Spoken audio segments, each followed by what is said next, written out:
Hi, my name is Holly True, and thank you so much for tuning in to this week's installment of the Reader Q&A. While we were in Vegas, Jeff and I actually did a shoot with some of our friends, John and Tanya of Nakarado Photography, and we did a shoot with them at night on the Strip. One of the questions I received this week on Facebook actually comes from Michelle Nakasato, and it was in reference to that shoot. Her question, or what she said, was, Holly, I love the pics from this shoot. Would love to know what flash equipment, etc. settings you used on these pics. This was actually us playing around. We don't have a lot of experience with off-camera flash, so when we bought the radio poppers at WPPI, we decided we wanted to go out and just have some fun and do a shoot. So what we purchased at WPPI was 2 sets of the radio popper juniors. What we used them on was our two 430 EX2 speed lights, and for some of the photos what we did was we actually put the lighting behind John and Tanya, and for some of them we actually utilized our nephew who held the light for us as Jeff and I were shooting. So we both had transmitters so that we could fire the flash off that way, and then both the flashes had also the receiver. So that's what we did. The settings, it kind of depends on where we were at. Sometimes there was light coming from buildings and things like that, so our settings kind of were determined by the light that was available to us. So it's kind of just like with any other shoot. If you shoot manual, kind of the same thing.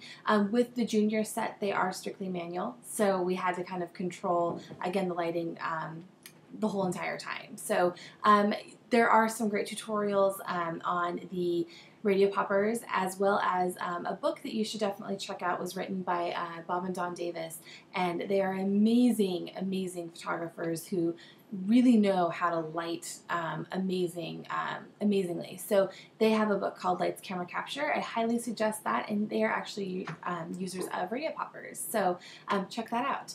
Another question I received came from Ashley Porter, and she says, how do you advertise and what has worked best for you? Ashley, I actually only really use social media for my advertisings. I don't pay for advertising. I haven't ever really ventured into that. I use a lot of Facebook. I love Facebook, and it's a free tool, so it's definitely something that most people should be taking advantage of. I also, since I work with high school seniors and with my brides, with my clientele, my target demographic, they're usually using Facebook, so that's been a huge marketing tool for me, but it's free. I also am a blogger, and my blogging has been a way for me to connect with other photographers as well as connect with my brides. I've had so many of my clients say that they read my posts, and I love that, which is why I kind of try to talk about different things in my business, what inspires me, what sessions I've done, goals for myself, different things. It's a conversation, and so that's been a huge marketing tool for me. I also use Showit. I love Showit. I can't say that enough. Showit has been a huge tool for me in carrying my brand onto my online presence. And so from start to finish, I have a business that is reflective of not only me, but I have a website that reflects me. I have my blog that reflects me. I have my Facebook that reflects me. So that's been my biggest marketing tool.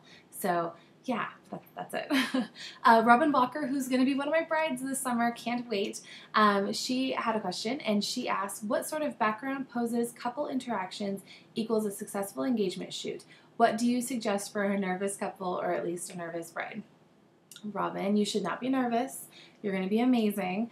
Really, success is just being able to photograph a couple that is in love. I mean, we don't really look for a specific background or a specific couple, anything like that. I think anytime that we can just kind of document who you guys are, the relationship that you have, and the type of relationship that you have, that's a successful shoot for us.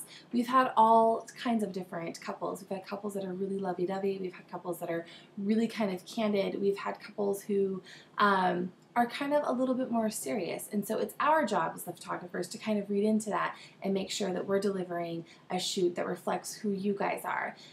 Really look at what type of a couple you guys are. Like, if you guys are a couple who likes to get out and be at the beach, or celebrate nightlife, things like that, that's the kind of shoot that you guys should do. We let you guys pick where you want to do your shoot so that you guys can kind of dive a little bit deeper into who you are as a couple and have that reflect in your engagement shoots. So I hope that helps. Don't be nervous, because you're going to be amazing.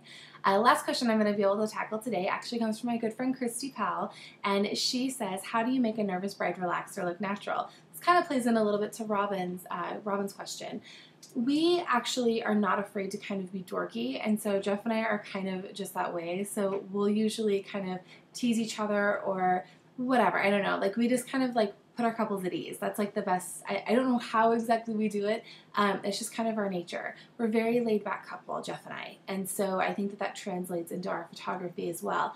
We like to have a conversation with our clients and really get to know who they are before we even get to the engagement shoot portion. So usually walking into that, we kind of know a little bit of who they are and how they came to be a couple and how he proposed and things like that. So I think that that is a big part of helping them relax.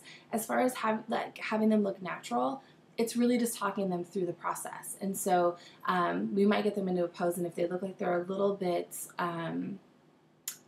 bit stiff or look a little bit uncomfortable, one of my biggest things I'll tell people is just kind of exhale into each other. And so that kind of helps them understand that we kind of want them to move together and not so much be two separate subjects. So I don't know if that makes sense, but that's just kind of what I do. So hope that helps. Anyway, thank you guys so much for tuning in this week and also for sending in your questions. If you have questions, please feel free to either email me at holli@hollitrue.com, or you can post them in the comment feed in Facebook, or you can leave them in the comment in the blog. Thank you so much, and I hope to hear from you all. Thanks so much. Bye-bye.